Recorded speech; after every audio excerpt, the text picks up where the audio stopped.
Bismillahirrahmanirrahim. Assalamualaikum warahmatullahi wabarakatuh. Alhamdulillahirabbil alamin wal 'aqibatu lil muttaqin wala 'udwana illa 'alal zalimin. Asyhadu an la ilaha illallah wahdahu la syarikalah wa asyhadu anna Muhammadan 'abduhu wa rasuluhu la nabiyya ba'dah. Allahumma shalli wa sallim ala sayyidina wa habibina wa maulana Muhammad wa ala alihi wa sahbihi wa man sara ala nahjihi wa da'a bi da'watihi ila yaumil qiyamah. Allahumma la sahla illa ma ja'altahu sahla wa anta tazul hasna idza syi'ta sahla. Allahumma anfa'na bima 'allamtana wa 'allimna ma yanfa'una wa zidna 'ilman. Amma ba'd. Para jamaah hadirin hadirat rahimakumullah. Judul kajian kita pada pagi hari ini yaitu 10 tipu daya setan. Apa saja tipu daya setan dalam rangka untuk menyesatkan manusia. Kita perlu mengetahui apa tipu daya mereka supaya kita bisa waspada, bisa berhati-hati dan bisa melakukan pertahanan serta perlawanan. Allah Ta'ala berfirman di surah An-Nisa ayat ke-76, faqatilu awliya asyaitan inna kaida syaitani kana dha'ifa. Maka perangilah kawan-kawan setan itu, sesungguhnya tipu daya setan itu lemah. Para pendukung ataupun teman setia setan itu banyak dan harus kita lawan mereka supaya kita tidak terjebak dalam kesesatan. Dan sesungguhnya Allah Ta'ala menguatkan di sini bahwa tipu daya setan serta kawan-kawannya itu sebenarnya lemah, tidak kuat. Hanya saja sebagian orang takut dengan setan, tidak tawakal kepada Allah dengan totalitas, sehingga mereka pun lemah, ya. Manusia menjadi lemah di hadapan setan. Inilah fakta yang banyak di masyarakat. Sesungguhnya pada hakikatnya tipu daya setan ini lemah dan harus kita sadari, ya, kita ketahui apa saja 10 tipu daya setan ini. Di surah Allah juga memberikan kepada kita, inna syaitana lakum adu fattakhidhuhu aduwwa. Sesungguhnya setan itu musuh bagi kalian, maka jadikanlah dia musuh, jangan jadikan teman. Musuh ya kita posisikan sebagai musuh yang harus dihadapi, yang harus diperangi, ya. Bukan kita jadikan sebagai tempat untuk minta pertolongan. Jemaah sekalian, yang pertama tipu daya setan adalah at-tazyin, yaitu menghiasi, menganggap sesuatu itu indah sehingga pelakunya merasa bangga dengan perbuatan atau tipu daya setan itu. Yang kedua adalah at-tadarruj, bertahap. Jadi tidak sekaligus, tetapi melakukan langkah-langkah, tahapan-tahapan, sehingga manusia tidak menyadarinya bahwa dia sedang terseret oleh rayuan setan. Yang ketiga adalah at-taswif, menunda niatan yang baik, ditunda nanti, besok, lusa, sampai akhirnya tidak terlaksana. Yang keempat adalah at-tahwin, yaitu meremehkan, menganggap hal yang biasa, yang lumrah, orang lain melakukan, maka dia pun juga Itulah yang banyak di masyarakat. Yang kelima adalah at-tahwil. Jadi putus asa ya. Ya, sudah merasa banyak kesalahan, banyak dosa, sehingga sudah terlanjur seolah-olah sudah tidak ada kesempatan lagi untuk bertaubat. Yang keenam adalah al-ghaflah wan nisyan. Lalai dan lupa. Ini sesuai dengan karakter manusia. Manusia dinamakan insan likathratin nisyanihi, karena sering lupa. Harus diingatkan berkali-kali. Yang ketujuh adalah belah atau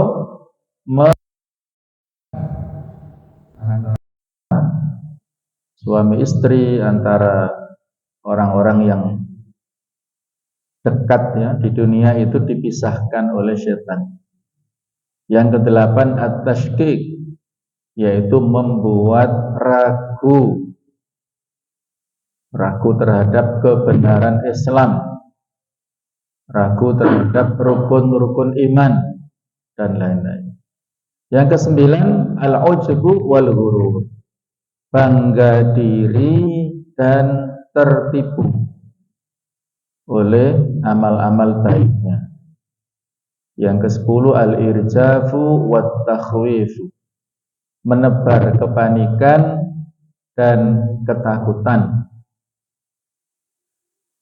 Masing-masing akan kita bahas sesuai dengan alokasi waktu kita ya, yang terbatas. Yang pertama yaitu at-tazyin, atau menjadikan indah. Ini tipu daya utama setan ya. Menamai sesuatu bukan dengan namanya yang sebenarnya. Ta'ala di surah An-Naml ayat 24, ini cerita kaum Saba yang menyembah matahari. Mereka melakukan kesyirikan, tetapi dianggap itu sesuatu yang danalahu syaitan. Syaitan telah menghilangkan perbuatan yang terasa indah mereka.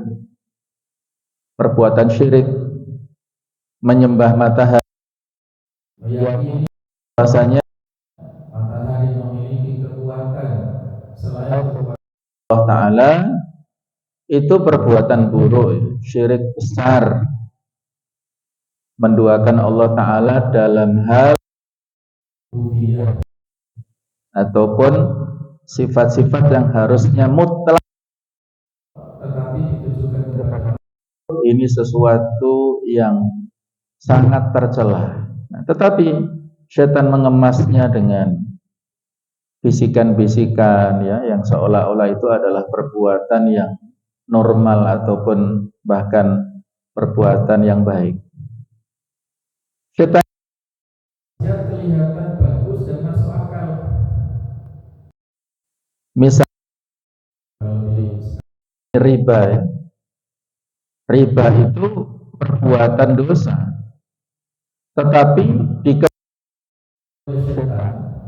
dengan istilah-istilah modern yang membuat masyarakat terutama kaum muslimin tidak menyadarinya, dengan kata-kata misalnya investasi cerdas ataupun investasi yang menguntungkan dan lain-lain ya. Kemudian perbuatan dosa termasuk dosa besar, tetapi dikemas dengan istilah ada curhat misalnya, atau yang ditayangan di televisi misalnya, atau sekarang masih ada infotainment yang di situ menceritakan tentang aib ataupun rahasia-rahasia pribadi ya, tokoh-tokoh figur, baik itu kalangan artis bahkan kalangan ulama, itu tidak diumbar di masyarakat, nah, tapi dilakukan ya semacam normalisasi oleh semuanya ya, dianggap hal yang biasa. Nah, inilah ya langkah setan untuk menyesatkan kita. Tapi itu artinya berhias, terutama bagi wanita. Wala tabarrujna tabarrujal jahiliyatil ula. Walaupun perintah ini, larangan ini ditujukan kepada para istri Nabi, tetapi juga berlaku untuk seluruh wanita muslimah. Jangan berdandan seperti wanita jahiliyah. Berdandan dengan dandanan yang menor ya. Boleh kalau pada momen tertentu ya, misalnya kalau yang bersangkutan menjadi mempelai wanita ya saat jadi pengantin, boleh, itu saja pesta ya. Tapi jangan menjadikan itu sebagai kebiasaan. Nah, jadi dianggap sebagai kebebasan berekspresi, apalagi kalau di situ ada unsur-unsur membuka aurat ya, mengumbar syahwat. Wah, ini bahaya ya. Jadi istilah mengandung maksiat atau pendosa itu dibuat tazyin ya, dijadikan seolah-olah itu hal yang lumrah ataupun bahkan hal yang indah. Budaya-budaya yang diadopsi dari barat itu dianggap sebagai kemajuan. Karena di sana dianggap lebih. Nah, dulu ada asal muasal penyembahan berhala di masyarakat dia itu dibahas yang bernama Amr bin Lu'ay. Jadi ceritanya dia itu pedagang toko besar menjadi trendsetter, dianut oleh masyarakat, yang dikatakan yang dilakukan itu menjadi panutan masyarakat. satu saat Dan banyak menyembah berhala saat itu. maka Arab ya, sebelum datangnya Islam, jauh sebelum datangnya Islam, membawa berhala dari Syam dan juga menciptakan, membuat, ada yang ditaruh di Jeddah dan ditaruh di Mekah, membuat berhala besar yang dinamakan Hubal, Ka'bah orang-orang pada saat itu. Kemudian tokoh-tokoh yang dulu disembah pada zamannya Nabi Nuh itu dimunculkan seolah-olah ada di bangsa Arab. Nah, itulah menganggap Syam itu negara lebih maju, mereka menyembah ke berhala, maka untuk supaya masyarakat Arab bisa maju itu meniru budaya yang ada pada masyarakat sana. Inilah salah kaprah dalam memposisikan budaya. Setan tidak mengubah yang buruk menjadi baik, tapi mengubah cara pandang kita terhadapnya. Maka harus kita waspadai, kita harus kenali dan sadari ya, jangan tertipu dengan langkah atau tipu daya pertama at-tazyin. Baiklah, yang kedua yaitu at-tadarruj, bertahap.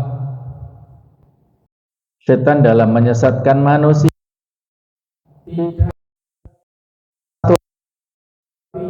bertahap. Wala tattabi'u khutuwati syaitan.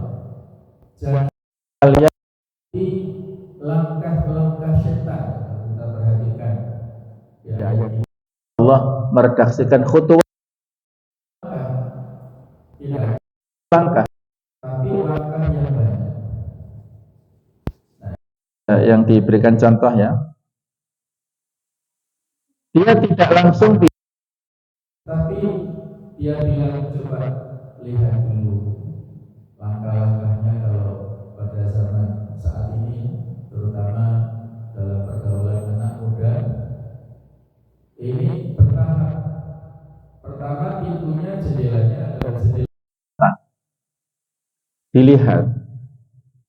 Kemudian chat ya, japri. Kalau dulu musim SMS, sekarang sudah nggak laku lagi ya. Sudah sekian banyak fasilitas untuk bisa berkomunikasi langsung dengan objek yang dituju. Nah, ini hati-hati. Kemudian dekat ya, langkah ketiga. Kemudian sering bersama-sama, macam-macam ya. Alasannya mungkin belajar bersama, ataupun wisata bersama, belanja bersama, ya, terus akhirnya menjadi tidak sadar ya. Yang kelima adalah berkholwat ya, menyendiri, berduaan, kemudian akhirnya batasnya hilang. Sama sekali Kesehatan dari sisi psikologis yang perlu kita tanamkan anak-anak kita ya, supaya waspada. kalau Laki-laki ketika kritis ataupun berdekatan dengan lawan jenis, maka dari remaja ini adalah memiliki ataupun dalam tanda kutip menikmati wanita itu. Pada remaja ini memiliki pertahanan. waspada, karena kalau Akan terjadi yang paling menangis adalah wanita takut. punya Ini baru tetap waktu berlangsung terus ya, tidak sadar. ketika wanita ini sering curhat, terus yang laki-laki bisa menerima curhatan wanita, akhirnya wanita merasakan kenyamanan. Pada yang Ketika ada kontak fisik, ada sentuhan laki-laki, ya sentuhan sentuhan kepala, maka disitulah ada milik wanita remaja putri itu, justru remaja putri itulah yang membuka peluang yang pada saat itu. lawan. Makanya hati Jauh sudah mengingatkan wala taqrabuz zina, jangan mendekati zina. saja lagi melakukan itu. Jadi logikanya Allah kan nggak melarang zina, yang dilarang kan hanya mendekati saja, itu bukan begitu ya. Jadi Lagi melakukannya. Kenapa nggak boleh mendekati? Karena ini langkah-langkah ini. Kalau mendekati itu tadi akan ada di mana justru remaja ini yang sangat agresif, dia tentang kehormatan dampak yang nanti resiko yang saat itu sudah hilang. Sudah resiko yang akan dia dapatkan. Ini ada remaja ya.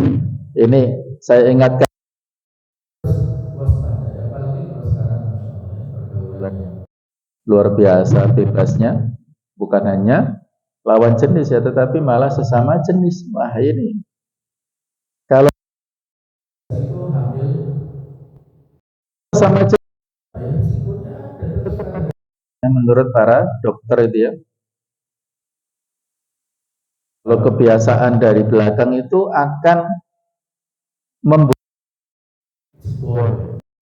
sehingga yang ngapunten ya, ada ketidaknormalan nanti yang seharusnya yang bagian belakang itu untuk buang kotoran, tapi karena sudah ya titik-titik itu akhirnya jebol dan sudah nggak. Nah inilah langkah-langkah setan yang menyesatkan. Ada tahapan-tahapan. Maka besar dari hal-hal yang kecil seperti pintu sedikit demi sedikit akhirnya tanpa sadar. Nah itulah harus kita waspadai ya. Kita sebagai orang tua ketika ada indikasi bukan karena represif, bukan, tapi kita protektif, hati-hati supaya anak-anak kita ini tidak terlambat. Di kapan kemarin saya didatangi kawan ya, minta izin untuk menikahkan anaknya. Anak pertama, kedua belum nikah, terus ini anak ketiga laki-laki mau dinikahkan dengan seorang wanita. Yang wanita ini awalnya bukan siapa-siapa ya, tetapi karena wanita ini dari luar kota, kemudian sering curhat, sering itu tadi ya, akhirnya menemukan kenyamanan. Jadi anaknya ini mau kuliah di Fakultas Kedokteran yang menurut kakak tingkatnya kalau statusnya menikah secara resmi itu nanti membuat masalah ya, jadi bisa jadi tertolak gitu ya. Akhirnya minta izin saya untuk nikah siri dulu. Saya sudah wanti-wanti nikah siri ya, agak trauma saya dengan nikah siri ini ya. Saya coba untuk memakan, tapi sudah dengan berbagai pertimbangan ya sudah. Ya akhirnya akan dilakukan. Saya nggak bertanya, mereka itu wilayah mereka, tidak berhak untuk menjauh ya. Saya hanya ngasih saran-saran saja. Intinya dua orang ini nggak bisa dipisahkan. Sudah sama-sama bucin.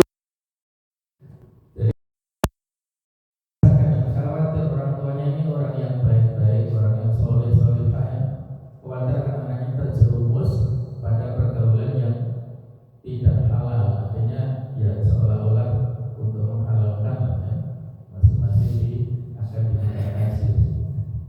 Nah, ini contoh dan kasus itu banyak ya. Kalau anak-anak terbuka ya begitu, masih ada ruang untuk mencari solusi bersama orang tua. Tapi kalau anak yang tidak terbuka, yang banyak sekarang ini ya sudah mencari jalannya sendiri, nah, itu yang bahaya. Sehingga pernah saya sampaikan bahwa menurut penelitian survei bahwa saat ini remaja ya Perempuan usia-usia SMP SMA itu sudah 60% tidak perawan lagi,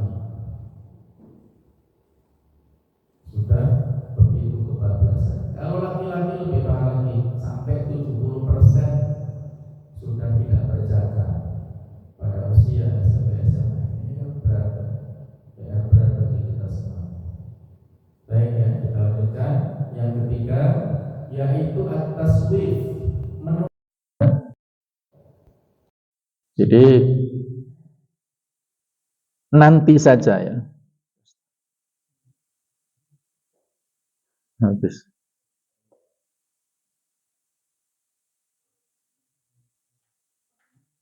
Sampai sini ya.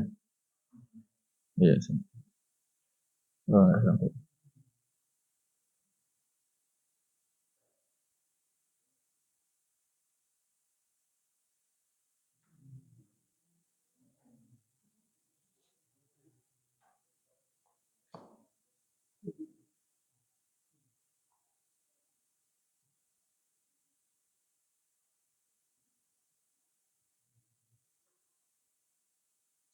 Ya. At-taswif artinya dari kata-kata saufa. Saufa itu nanti. Kalau sa itu nantinya dalam waktu dekat. Tapi kalau saufa itu nantinya agak panjang. Jadi setan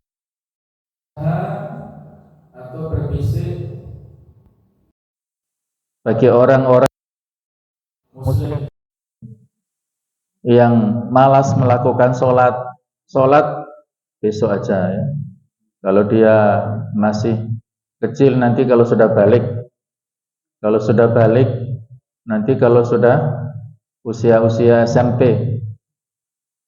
kalau sudah SMP nanti SMA saja, nanti kalau kuliah saja, kalau sudah menikah akhirnya keburu sudah tua ya, nggak bisa sholat ya Allah, tidak bisa sholat, nggak bisa baca Quran, sudah terlambat.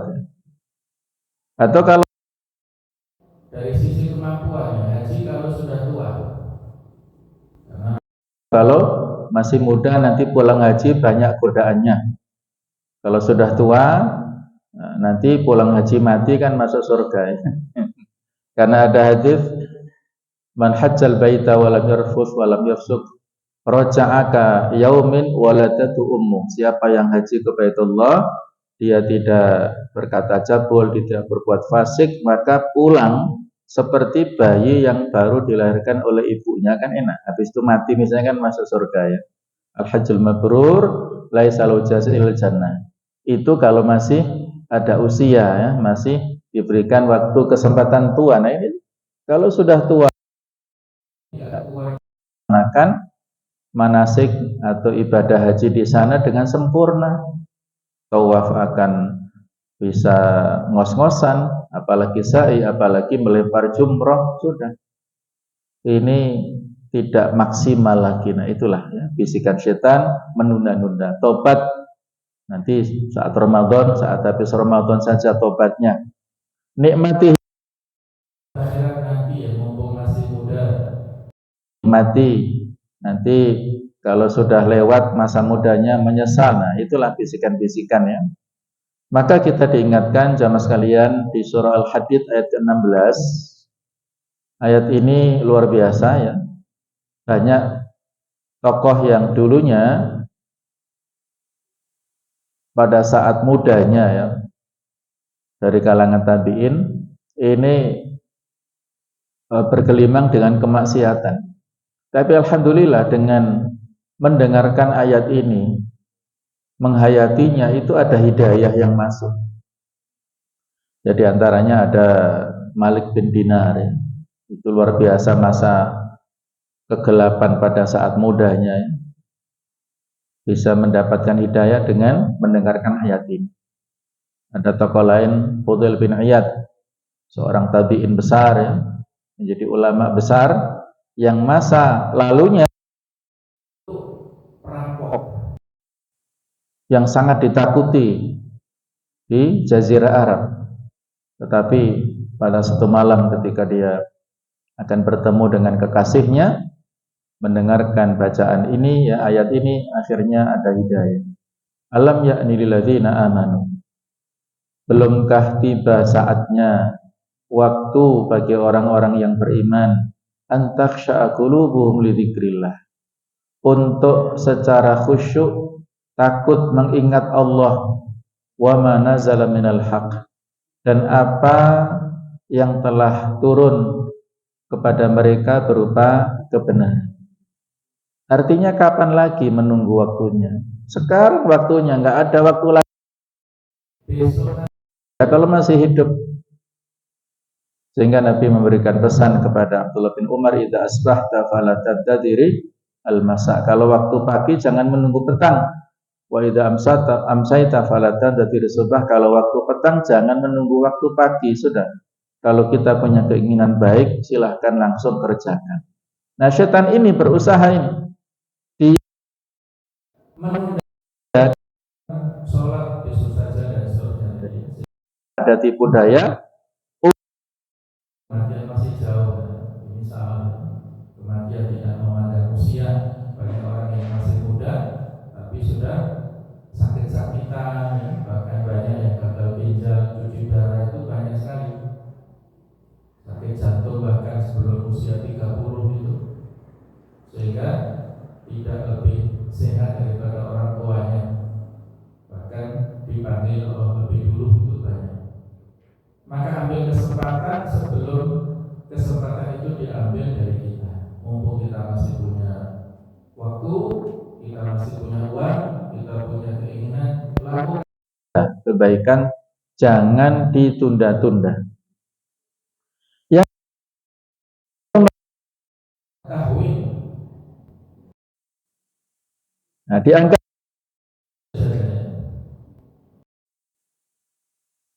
ini kan cuman kecil ya, tidak apa-apa. Semua Begitu, cuma bercanda. sekarang Kemudian yang lain. jadi menormalisasi hal-hal yang masih Allah Ta'ala menggambarkan di surah Al-A'raf ayat 21, wa qasamahuma inni lakuma laminan nasihin.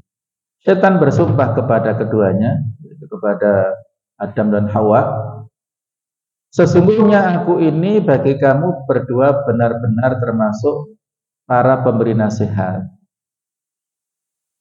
Adam mengkonsumsi buah, nggak ada namanya ya. Itu orang-orang menyebut buah khuldi, buah keabadian. Karena setan iblis ancaman dari Allah. Kamu memakan buah ini akan diusir dari surga. tapi iblis dianggap justru dengan memakan buah itu akan membuat dia abadi di surga. Nah, itulah tipu daya setan yang menganggap hal yang dilarang menjadi sepele, ringan. Dia Kecil di matamu, semua begitu, dosa kecil nggak apa-apa. Akibatnya orang siap dan karena tulang jadi besar. Satu dua maksiat ada tahan dalam dirinya. Yang ketiga, yang keempat dianggap yang lumrah. Yang berikutnya bahkan menjadi kebanggaan. Ini kan salah kaprah ya. Kami menemukan banyak kampus ya, banyak kasus, mohon maaf, di santri atau santriwati kami yang melanggar tapi justru bangga. Ini kan aneh. Dia melakukan bangga kemudian diceritakan ke kawannya. yang Tapi malah kawan. itu pun tidak membuat cerah. Nah, inilah ya, anak-anak sekarang ini luar biasa dalam hal pengendaliannya ya, tidak punya kata atau sifat cerah ya. Jadi sedikit demi sedikit, lama-lama menjadi bukit. Maka jangan biarkan dosa kecil merusak masa depan kita. La kabirata ma'al istighfar. Tidak ada dosa besar kalau dibarengi dengan istighfar. Sohir Al-Israr. Namun juga tidak ada yang disebut dosa kecil kalau dilakukan berkali-kali. Nah, itu akan menjadi dosa besar. kalau dia melakukannya tanpa dia berhenti ya terus-menerus, siapa tahu pada saat melakukan sekian banyak langkah ternyata maut sudah menjemputnya. Na'udzubillah min dzalik ya. Jadi menganggap kecil itu hal yang sangat bahaya ya. Yang kelima, yaitu at-tahwil, merasa hina. Jadi langkah dianggap biasa, padahal kalau dia orang-orang tertentu yang sudah melakukan penyimpangan, maka ada frustasi pada dirinya. jadi dia Ada bisikannya, Allah tidak akan menerima taubatmu walaupun terima. Ini bisikan. membuat manusia putus asa dari rahmat Allah.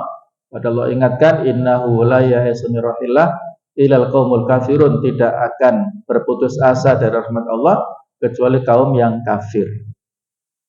Maka disinilah ya perlu kita waspadai, jangan sampai ya, terlambat pada akhir Sehingga membuat dia minder, insecure ya sudah. merasa dosanya sudah banyak ya. Misalnya kalau tren anak muda ya, tato ya. Misalnya ya, tato yang permanen, sudah punya banyak tato, malu kalau datang ke masjid nanti dianggap sok ini, sok itu dan sebagainya. Inilah at-tahwil, perasaan minder ataupun insecure yang dibisikkan oleh setan sehingga terus tertunda. Orang ini tidak melakukan kebaikan dan akhirnya terlambat, akhirnya meninggal dunia. Yang itu al-ghaflatu wan nisyan, lalai dan lupa. Lalai dan lupa, istahwa setan telah menguasai mereka, lalu lupa mengingat Allah Ta'ala. Jadi dia lupa kematian, lupa akhirat, nikmat hidup 24 jam di dunia. Dia tidak ingat akan kematian yang satu saat akan datang kepadanya. Ini senjata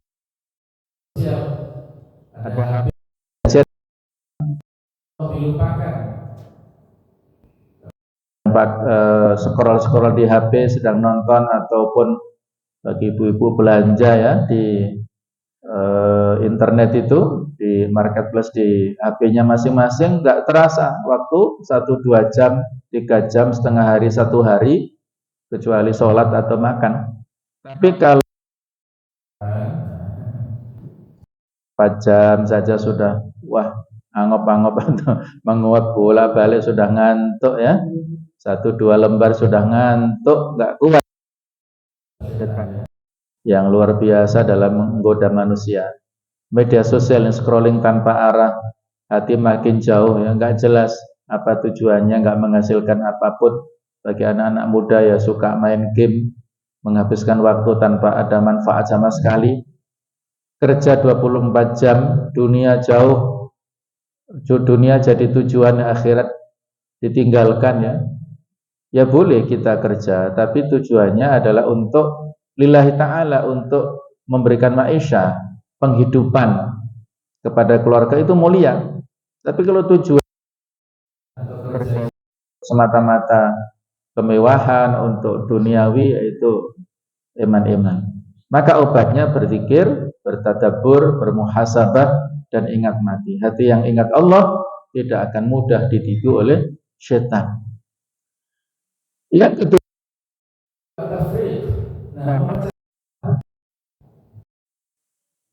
memecah suami istri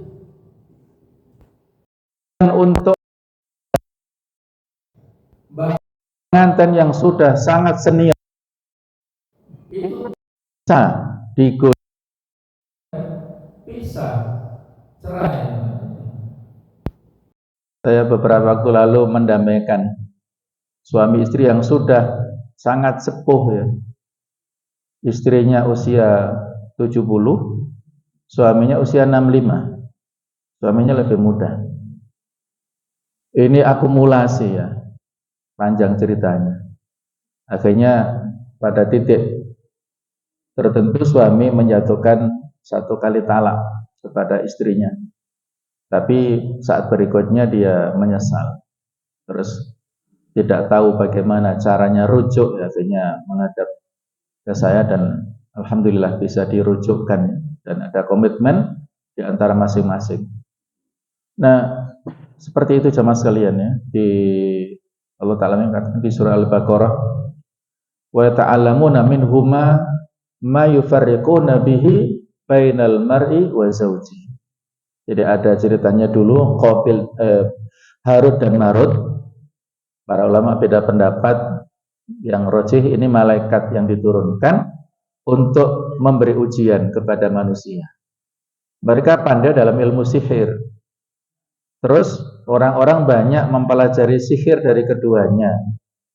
Yang dengan sihir itu bisa memisahkan hubungan antara suami istri. Ini isyarat dari Allah, harus diwaspadai. Jemaah sekalian, kita harus waspada ya.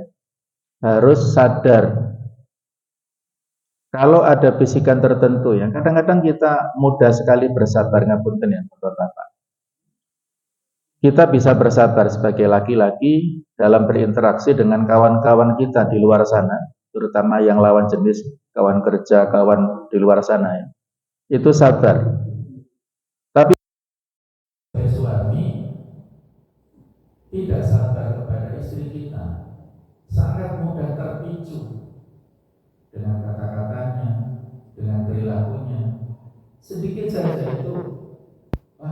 Karena itu harus kita sadari, itu setan. Bapak-bapak itu kan inginnya sat-sat buat ya. Terutama kalau saat mau pergi sudah. Yang namanya bapak-bapak kan nggak perlu dandan macam-macam ya. Mungkin hanya persiapan 10 menit cukup. Tapi kalau ibu-ibu, ya Bu yang ngapunten ya. Ya, setengah jam. Itu harus ada komunikasi. Kalau kita mau pergi jam 6, kebiasaan sudah di-set supaya tidak terlambat.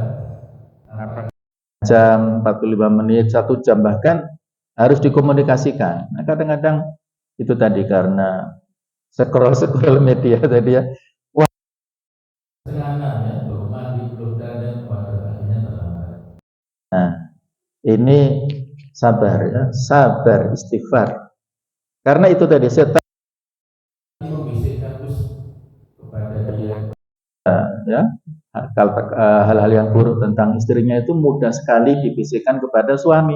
Kebalikannya, setan membisikkan kepada istri tentang hal-hal buruk suami. Masa lalunya begini begitu mudah sekali ada di memori pasangannya. Ini hati-hati ya. Ayah dan anak, ayah tidak peduli ya. Mereka bisa ya tadi ya, ada broken home ya, ternyata ceweknya tadi diasuh oleh ibunya, ibunya nikah lagi, bapaknya juga nikah lagi. Cerita ini putri mau menikah ya. Tidak peduli, dia tidak peduli, tidak mau menjadi wali untuk kandungnya yang walaupun bisa kan tetap tidak memisahkan namanya hubungan darah ya. Pertalian perwalian nggak bisa terpisah walaupun suami istri bercerai. Ini nggak peduli ayahnya, sudah. Itu urusan. Ini ya Allah ya, ada seperti itu ya. Rekan kerja yang sudah bertahun-tahun, tetapi karena persoalan-persoalan yang sepele dianggap itu menjadi hal yang vital ataupun yang berat. Allah ingatkan innama yuridu syaitanu an yuqira sesungguhnya syaitan hanya bermaksud menimbulkan permusuhan dan kebencian di antara kami. Al-Maidah 91. Ya memang pekerjaannya begitu. Dan persaudaraan memisahkan yang seharusnya bersatu, tapi permusuhan di hati manusia. Kemudian iblis di hadis dikatakan iblis meletakkan singgasananya di atas air, mengirim bala tentaranya yang paling dekat adalah yang paling besar. Iblis memberikan reward penghargaan kepada setan-setan anak buahnya yang sanggup suami istri, ayahnya, rekan kerjanya ini. Nah, maka setiap kebencian, setiap fitnah itu adalah benih setan yang ditanam di hati manusia. Jangan setan menang, harus kita waspada. Yang itu at-tasydid, membuat ragu, menimbulkan keraguan dalam akidah. Jadi penciptanya, bahkan ada pertanyaan siapa yang menciptakan Allah, ini pertanyaan yang tidak beretika. Mungkin ada unsur filsafatnya ya, tapi ini tidak ini. Jamaah sekalian, mungkin kita mudah-mudahan ya kita ataupun anak-anak kita tidak pernah mengalami hal yang seperti ini, tapi saya melihat secara langsung ya,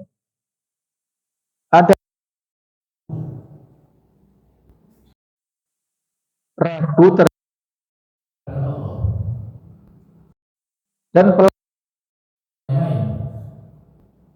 datang ke rumah dan konsultasi itu ada Quran, ustazah yang biasa mengajar Al-Quran. Ini kan bukan orang tidak dia tidak kuat beban ujian. Dia katakan sendiri sampai tidak percaya adanya Allah. Terus beberapa saat berikutnya ya, saya datang ke rumahnya karena dia depresi ya, menyuruh suaminya untuk mengambil pisau supaya membunuhnya. Ya, terus akhirnya kesurupan ya. Saya datang sama istri, terus kami ruqyah bersama-sama. Terus kita bisa kontak sama jin yang ada di dalam tubuhnya. Jinnya laki-laki. Kenapa kamu masuk ke dia, berdiam diri di tubuhnya? Ketawa-ketawa dia. Dia suka sama orang ini. Kenapa kamu suka? Jawabannya begini, saya katakan, dia gak percaya pangeran, bilang gitu. Paham ya? Wanita ini tidak percaya dengan Tuhan. Itu pengakuan ada dalam ibunya. Terus kita kasih advokasi, kita kasih edukasi. Alhamdulillah bisa reda. Nah seperti itu coba saya, ini bukan orang awam ya, tapi orang yang berpendidikan, bahkan ahli Quran, tapi masih seperti itu. Apalagi orang umum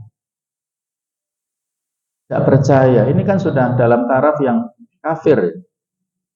Kalau orang seperti ini meninggal, naudzubillah, iman, dia sudah mondok dulu ya, kemudian sudah di lingkungan yang baik, tapi mengalami depresi seperti ini. Ini diisyaratkan di surat Al-A'raf 16-17. Ayat ini penting, ya, waktunya terbatas sehingga lain kali insya Allah saya sampaikan tadabbur ayat ini penting sekali supaya kita waspada terhadap godaan setan yang selalu ingin menyesatkan manusia, mendatangi dari 4 arah, dari kanan, kiri, depan, belakang ya. Perlu untuk kita waspadai ya. Setan membisikkan hal-hal yang tidak pada tempatnya, terutama waspadai. Ya, bergurur, bangga diri dan tertipu dengan kebaikannya. kalau orang yang masih tadi at-tahwil, insecure tadi ya, minder. Tapi banyak dalam level tertentu amalnya banyak, ibadahnya rajin, ilmunya banyak. ini hati-hati.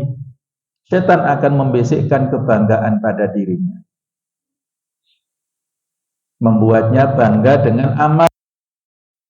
Lalu dirinya sudah baik, Melihat baik dari yang lain, merasa butuh ampunan dan rahmat dari Allah, menganggap orang lain padahal jamin amal yang sudah kita lakukan otomatis langsung diterima semuanya, tidak bisa menjamin, bahkan amal kita lakukan bisa rusak. Contohnya wala tubtilu shadaqatikum bil manni wal adza. Jangan sedekahmu dengan menyebut-nyebutnya dan menyakiti perasaan penerima. Mundat-mundat kata orang Jawa ya. Itu bisa menghilangkan pahala sedekah. tapi dia menceritakan Pada orang lain, dan kalaupun dia ngasih kepada yang menerima itu dengan cara yang tidak sopan dan membuat dia tersinggung dan tidak nyaman penerima sedekah ini bisa membatalkan pahala sedekah. Jadi inilah susah ya kita menghindar dari tipu daya setan. Kalau kita melaksanakan amal itu dengan terbuka, ada unsur riyaknya. Kalau kita sembunyikan, ada unsur ujubnya, ada unsur gururnya. Potensi-potensi yang kita miliki itu ya dianggap sebagai sebuah kelebihan atas diri kita sendiri. Seolah-olah kita itu dengan semangat ya. Alhamdulillah kita diberikan kemudahan sholat subuh berjamaah di saat orang lain barangkali banyak yang sholatnya telat sendirian di rumah masing-masing. Nah, kadang-kadang mungkin ada unsur gururnya. Ini harus kita waspadai. Istighfar terus. Bukan kita sendiri yang mampu untuk bangun tepat waktu sesuai dengan target kita. Bukan kita sendiri yang mampu bergerak melangkahkan kaki ke masjid ini, tapi semuanya itu kemudahan, taufik dari Allah Ta'ala. Bukan mata karena diri kita. Nah, maka insya Allah dengan kita serahkan pada Allah, tidak ada ruang untuk ujub dalam diri kita. Yang terakhir, al-irja, menebar kepanikan dan ketakutan. Jadi sesungguhnya mereka hanyalah setan yang menakuti kamu dengan siangnya. Nah, maka di antara yang mereka lakukan menakuti dengan masa depan yang belum tentu, menakuti dengan kemiskinan agar kamu tidak bersedekah, menakuti dengan penyakit agar kamu lemah dan putus asa, menakuti dengan manusia agar kamu takut meninggalkan kebenaran, sehingga akibatnya lemah iman dan ragu-ragu, tidak berani berbuat kebaikan, menunda-nunda ketaatan dan terhalang dari pertolongan Allah Ta'ala. Di setan berusaha ya menakut-nakuti dengan berbagai macam tantangan. Kita kan nggak tahu ya. Waktu itu kan hanya terbagi 3. Tidak bisa diputar lagi, tidak bisa terulang saat mati, dan besok yang belum tentu kita ketemu. Maka sekarang ini seorang tidak perlu berlebihan. Kalau itu kesedihannya tentang masa lalu sudah kita ambil pelajaran, dan tidak perlu mencemaskan kekhawatiran dengan masa depan kita belum masih hidup ya. Kalau dalam hadis Nabi yang mungkin dulu pernah saya sampaikan, standar simpel 3 saja. Seorang itu orang yang bahagia. Man asbah aminan yang pada waktu pagi dia merasakan di rumahnya tidak ada tekanan, tidak ada debt collector, tidak ditagih-tagih hutang ya, tidak diteror, kita aman. Mu'afun fi jasadihi, sehat fisiknya, tidak sakit-sakitan. Wa indahu qutu yaumihi, ada makanan yang kita makan hari ini. Insya Allah kita semua ada untuk bertahan 1 hari. Di rumah kita ada, kalaupun nggak ada di rekening uang cash ada ya untuk pesan, misalnya pesan ke online itu ya. Maka seorang itu seluruhnya miliknya. Itu standar 3 saja, tidak usah neko-neko. Kalau sehari-harinya berarti kita seolah-olah dunia punya kita. Karena ada orang yang walaupun kaya raya ya, menyimpan 74 gram emas ya, ya, tapi kebingungan ya, disimpan di bawah bantalnya, nanti lehernya bisa putus ya karena ketinggian ya, terlalu banyak yang pokoknya ya, kalau orang miskin susah untuk mencari harta, kalau orang kaya ini susah menyembunyikan hartanya. Takut akhirnya kan, walaupun banyak harta tapi takut ya, percuma.